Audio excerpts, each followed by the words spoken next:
Welcome back to Library Trace YouTube channel. In today's class, we will learn how to make this beautiful monostrap cold shoulder blouse with flounce. It's a very simple tutorial and it's really beautiful. If this is something you would like to learn, kindly stay tuned till the end of this tutorial. Thank you.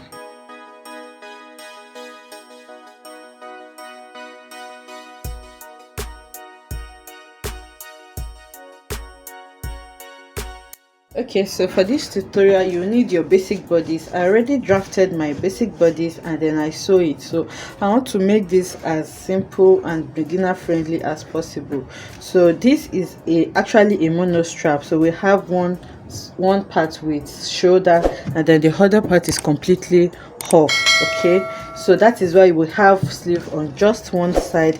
So we have sleeve on the side with the shoulder and there's no sleeve on the side there's going to be the off shoulder. So I went ahead to cut out my front bodies and my back bodies, and then I took my waist dart, just like we take our normal waist. That's just a simple bodies, and this is the back. So the zipper area, I just held it with pins because I don't want this video to be unnecessarily long. That was why I did this off camera, and it's a long sleeve pattern. So if you don't know how to do this, I have a detailed tutorial on how you can draft your basic bodies and also how you can draft your basic sleeve already on the channel. You can check that out. So from this pattern now, we will start to manipulate this to form what we need. Okay, so the first thing I'm going to do now is to change this from a full shoulder body to a monostrap. That's a one shoulder body. The neckline that I have here is 3 inches by 3 inches. That's the normal regular neckline that we work with for our basic body. So you can maintain this neckline, but for me, I want this neckline to be a bit wider. So from here now, I'm going to make it wider by 1 inch. So that's going to give me a total of 4 inches. Okay, if I'm taking it with the one I have already. So you have to be careful, you have to be mindful of the inches that you have gone with before. So now I have a total of 4 inches as the width of my neckline. Also, to guide me when connecting this to form my monostrap, I don't want it to expose the bust too much. So from here now, I want to try to, I already went down by 3 inches for the neck depth. So here now I'm placing my neckline. You can see the front neckline, placing my tape measure on 3 inches. So I want to see how low this neckline is going to be, because I don't want my bust to be showing. So you can make it around 5 inches, you can make it 5.5. So this is just to guide us on how we're going to connect it. So once I have this, now I'm going to connect from this new neck width that I have to this neckline, this 5 inches neck depth that I measured on my center front, and then I'll connect it all the way to the other armhole. You can use your French cuff to do this, or you use your free hand if you don't know how, if you don't have a French cuff. So I'm connecting from my shoulder to my neck point up first, to my neck depth, and then from my neck depth I'm going to connect it to my armhole like this. So I'm trying to take this one step at a time so that I'll connect it. So now this is my new neckline, which is a monostrap neckline. I'm going to cut this off and then we'll continue with our cold shoulder. So now using my scissors, I'm going to, you can see, because I've sewn it together, so it makes it easier for me. I'm cutting both the front and the back together. So now this is me cutting off my new neckline, okay, all the way to the armhole. Okay, so now this is my new neckline. Now I have it as a monostrap. So a monostrap is a one shoulder kind of neckline.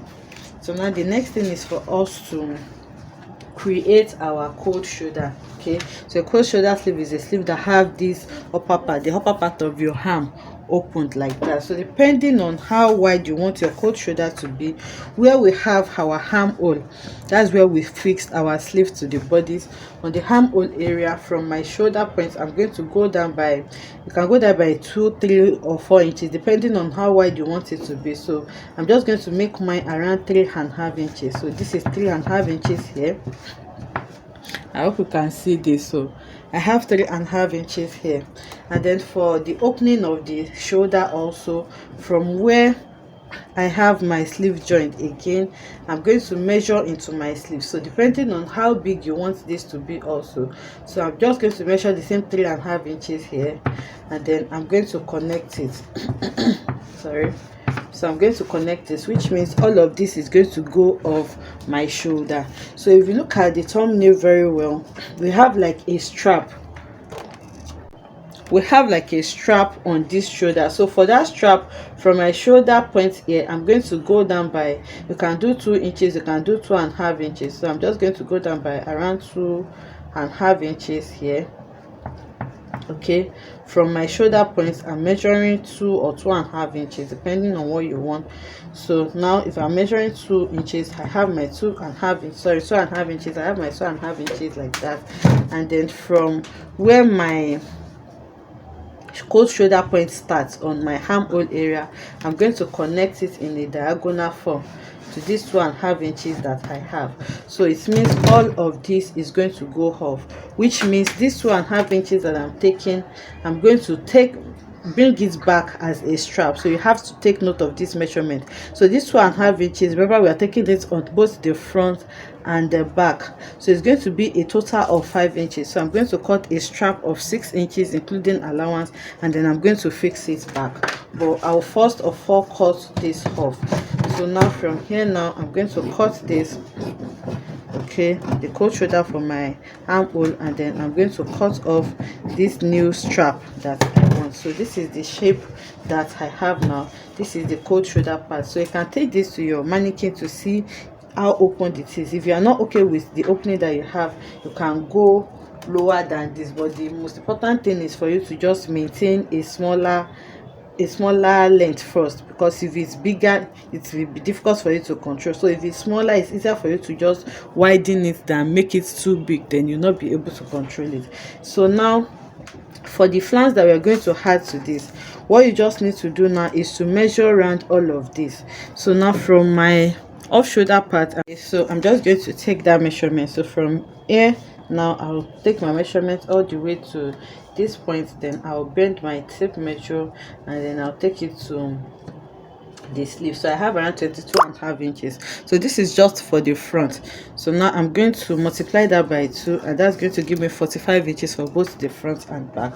So that's the measurement you need to cut out your flounce if you are going to be working with a flounce. But this is the fabric that I have left, so I'm just going to cut mine in a straight form. So I'm going to cut a strap of 2 inches width, okay, unfold in a straight form, and then the only difference is that I'm going to multiply what I have. So that 45 inches, I'm just going to try to multiply it by 2. So I'll cut a strap of 90 inches long. I'm going to join them together, and then I'll bring it back to show us how we're going to fix it. So if you have enough fabric, you can just cut yours in a flare form or a flounce form so that it can be really full. Okay, so I've gone ahead to cut it now. As you can see, I just folded it some fold, then I run a gather stitch so that I can gather it back to, I have 90 inches here, so I'm going to gather it back to 45 inches. So I'm trying to gather this now. So I'm going to gather this off camera. I'm just pulling the thread to gather it. So when I finish gathering it, I'll bring it back to show us what we have. Okay, so this have been gathered to 45 inches, which is the measurement that I have round my neckline. So the next thing I'm going to do now is to start to sew this. Okay, from the center back, I'm going to sew it all the way to my side seam, which is this. Okay, so you can see the way I'm placing this. I'm placing it like this because I want it to come up like this. So this is my neckline and this is my gathered point, so I'm just placing it on top of each other like this, and then I'm going to sew it. So you must have gotten your lining ready. You cut your lining exactly the same way we have cut this, because that's what you're going to use to turn it neatly. So now I'm going to sew this flounce round the shape that I have on my neckline, then I'll take it. Okay, so I've gone ahead to sew it round the neckline, as you can see. So this is the back and this is the front. So the last thing to do now is to fix our strap. Remember, we went down here at this V point by 2.5 inches on both the front and the back. So I've gone ahead to cut my strap. So for the front and back, I will have 2.5 inches, and then I added ½ inch to sew it back. So this is going to give me 3 inches on fold. So this is my strap. I'm just going to turn it out to the right side. Then after turning it to the right side, I'm just going to place it on that point where I went inwards by 2.5 inches. Okay, so I have it like this. So all I just need to do is to flip my fabric. So here that I have this sharpie, I'm just going to place it like this, and then place I want to shift the parts where I sew it inward so that it's not going to show. So I'm just going to place it here like this now, and then I'll hold it with a pin. Okay, so I'm going to hold it with a pin, and then I'll take it to the back also, and then I'm going to flip it and hold it with a pin also, and then I'll go ahead and sew this on my machine. So now if you are fixing a lining to this, what you just need to do now is use your lining, open it up, and then you place your lining on it like this, so that your flounce is going to be suspended in between your main fabric and your lining. Then you sew it round, and then use it to cover up all these rough edges that you have, so that you can have something neat. But this is just for the purpose of the tutorial, so I'm not going to be lining it. What I'm just going to do is to sew this down so that my flounce can stand upright like this. So this seam allowance that I have here, and if you are not going to be fixing lining also, you can just serge all this place so that it's going to be neat. Then you just top stitch on your seam allowance so that it can raise your flounce upwards the way you want it. So I'm going to sew this strap, and then I'm going to top stitch on the flounce now, and then I'll bring it back to show us what we have. Okay, so I've gone ahead to add my strap, and then I went ahead to also top stitch on this. So it's better to add lining anyway, because top stitching on it means you're going to be having seam line around here. So if you don't want to see any seam line, you just fix your lining. So what this top stitch does is it just helps me to raise this flounce upwards like you're seeing it. And this here is my little strap, and this is my cold shoulder part of the sleeve. So now this is what we have. I just need to cut off all the threads that I have there. So this is the cold shoulder where your arm is going to come out from. I need to cut off this, and then you fix your zipper at the back. So I'll take this to the mannequin now so that we can see what this looks like. Okay, so this is what the blouse looks like now. This is the ruffle that we have there. This is the cold shoulder part of the blouse, and this is our little strap that we added. So it's a very simple blouse, and it's really beautiful. I hope you enjoyed making this tutorial with me. If you enjoyed it, let us know in the comment section. Like, comment, and subscribe to our channel, and I will see you in the next one. Bye.